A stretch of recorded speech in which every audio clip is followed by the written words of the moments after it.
అదేవిధంగా ఎన్నికల్లో భారతీయ జనతా పార్టీలో చేరినటువంటి చాలా మంది టీఆర్ఎస్ పార్టీ నుంచి చేరిన అందరు ముఖ్యులకు అందరికీ వేదిక మీద ఉన్న వాళ్ళు ఇంకా లేనటువంటి వాళ్ళు ప్రతి ఒక్కరికి కూడా మీడియా మిత్రులకు అందరికీ కూడా శిరస్సు మంచి నేను ధన్యవాదాలు తెలియజేస్తా ఉన్నాను. అందరూ ఇప్పుడు మాట్లాడిన పెద్దలు చెప్పినట్టు పాలమూరు పార్లమెంట్ ఎన్నిక ఏ విధంగా జరిగిందో మీ అందరూ చూసింది. ఇక్కడ ముఖ్యమంత్రి గారే స్వయంగా నేనే నిలబడ్డానటువంటి విధంగా ప్రచారం చేసిండ్రు. ఆయననే ఇక్కడ పోటీ చేస్తున్నట్టు ప్రచారం చేసిండ్రు ఇక్కడ ఉన్నటువంటి ముఖ్యమంత్రి రేవంత్ రెడ్డి గారు. ఈ ఎన్నికల్లో ఎట్టి పరిస్థితుల్లో కూడా అరుణమ్మ గెలవకూడదు, భారతీయ జనతా పార్టీ గెలవకూడదు అనేటటువంటి పెద్ద ఎత్తున వాళ్ళు చేయనటువంటి ప్రయత్నం లేదు. ప్రతి ప్రయత్నం చేసిన వాళ్ళు మనం ఓడగొట్టడానికి. ఇక్కడ ఉన్నటువంటి కార్యకర్తలు కానీ నాయకులు కానీ ఏ ఒక్కరు కూడా వెనక్కి తగ్గకుండా అధికార పార్టీ ఎన్ని రకాల భయభ్రాంతులకు గురి చేసినా, ఏ రకమైనటువంటి ఫోన్లు చేసి బెదిరించినా, గ్రామాల్లో అనేక రకాలుగా ఇబ్బంది పెట్టడానికి ప్రయత్నం చేసిన, కొంతమంది వ్యాపారులు ఉన్న వాళ్ళ వ్యాపార పరంగా కూడా బెదిరించిన, ఎవరిని ఏ రకమైనటువంటి బెదిరింపులకు గురి చేసినా ప్రతి ఒక్కరు కూడా ఒక కమిట్మెంట్ తో ధైర్యంగా మొక్కవనటువంటి ధైర్యంతో నిలబడి భారతీయ జనతా పార్టీకి కమలం పువ్వు గుర్తు మీద ఓటేసి ఇక్కడ నుంచి పెద్ద ఎత్తున ఓటు ఇచ్చినటువంటి ప్రతి ఒక్కరికి కూడా ఈ సందర్భంగా మరోసారి ధన్యవాదాలు తెలియజేస్తా ఉన్నాం. ఇంతకుముందు చెప్పినట్టుగా ముఖ్యమంత్రి గారికి వారు అప్పుడు ఎమ్మెల్యేగా ఉన్నారు, ముఖ్యమంత్రి కాదు, రాష్ట్ర కాంగ్రెస్ పార్టీ అధ్యక్షులుగా ఉన్నారు. ఎమ్మెల్యేగా పోటీ చేసిండ్రు. మల్కాజ్గిరిలో అంతకుముందు ఎంపీగా పోటీ చేసిన ఎంపీగా ఉన్నారు. ఆ తర్వాత మొన్న ఎన్నికల్లో అసెంబ్లీ ఎన్నికల్లో ఇక్కడ శాసనసభ్యుడిగా మళ్ళీ పోటీ చేసిండ్రు రాష్ట్ర కాంగ్రెస్ పార్టీ అధ్యక్షునిగా. ఆ రోజు ఎమ్మెల్యే ఎన్నికల్లో ఆయనకు వచ్చిన ఓట్లన్నీ 1,07,000 ఓట్లు వారికి వచ్చినాయి మొన్న ఎమ్మెల్యే ఎలక్షన్లలో. ఆ రోజు నేను ముఖ్యమంత్రి అయితే అని చెప్పి వారు ఓటు అడిగి ఓటు వేయించుకుంటే 1,07,000 వచ్చినాయి.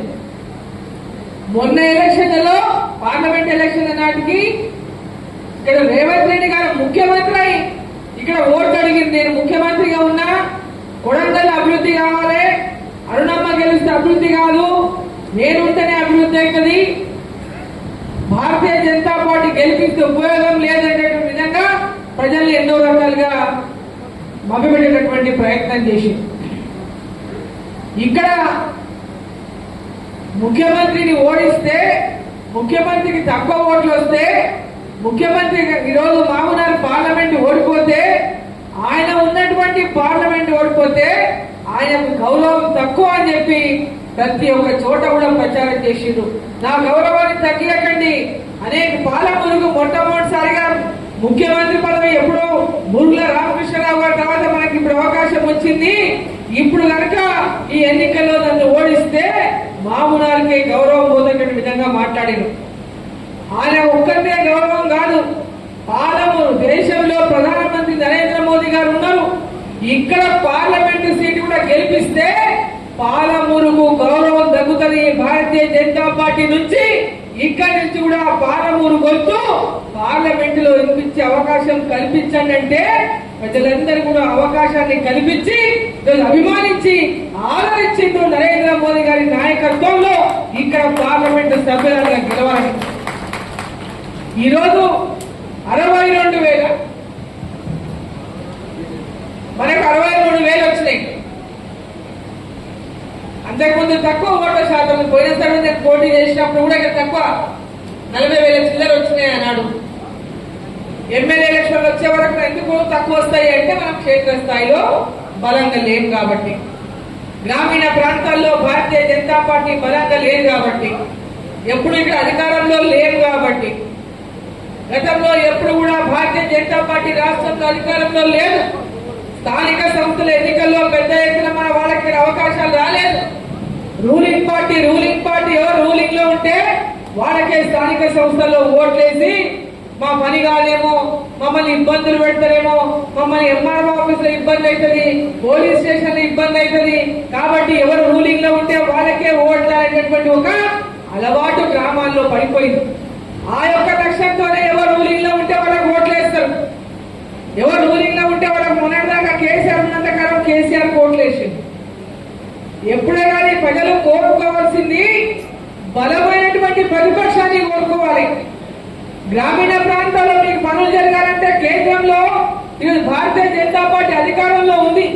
ఇక్కడ పనులన్నీ గ్రామాల్లో జరగాలంటే రూలింగ్ పార్టీ కాంగ్రెస్ పార్టీని గట్టిగా ప్రశ్నించే గొంతు ఇక్కడ ఉండాల్సినటువంటి అవసరం ఉందని ప్రతి గ్రామీణ కార్యకర్త గుర్తించాల్సినటువంటి అవసరం ఉంది.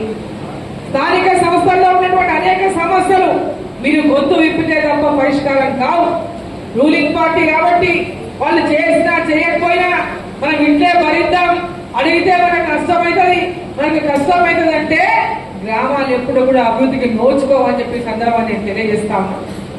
ఈ రోజు గ్రామీణ ప్రాంతాలు ఉన్నటువంటి ప్రతి గ్రామ పంచాయతీ కానీ, మండలం కానీ, జిల్లా పరిషత్ కానీ, మున్సిపాలిటీలు కానీ ప్రతి ఒక్కటి కూడా రేపు రాబోయేటటువంటి ఎన్నికల్లో భారతీయ జనతా పార్టీ కార్యకర్తలు క్షేత్రస్థాయిలో గట్టిగా ప్రజలకు విశ్వాసం కలిగించే విధంగా నరేంద్ర మోదీ గారి యొక్క పథకాలు, కేంద్ర ప్రభుత్వ పథకాలు ప్రతి ఒక్కరికి తెలియజేస్తూ గ్రామ గ్రామాన ఇంటికి తెలియజేసి ఆ పథకాల పట్ల అవగాహన కలిగించి ఆ పథకాలను అందజేసినటువంటి ప్రయత్నాన్ని మన కార్యకర్తలు భుజాన్ని ఎత్తుకొని గ్రామాల్లో పార్టీని బలోపేతం చేయాలని చెప్పి సందర్భంగా కోరుతా ఉన్నాను. ప్రతి పథకం కేంద్ర ప్రభుత్వం ద్వారా వస్తున్న పథకాల ద్వారానే ఇలా గ్రామాల అభివృద్ధి జరుగుతుంది, పట్టణాల అభివృద్ధి జరుగుతుంది, రాష్ట్రంలో అభివృద్ధి జరుగుతుంది. మరి అన్ని అంశాలపై అవగాహన ప్రతి కార్యకర్త మనం సైలెంట్ గా ఉంటే, ప్రజల్లోకి వెళ్ళకపోతే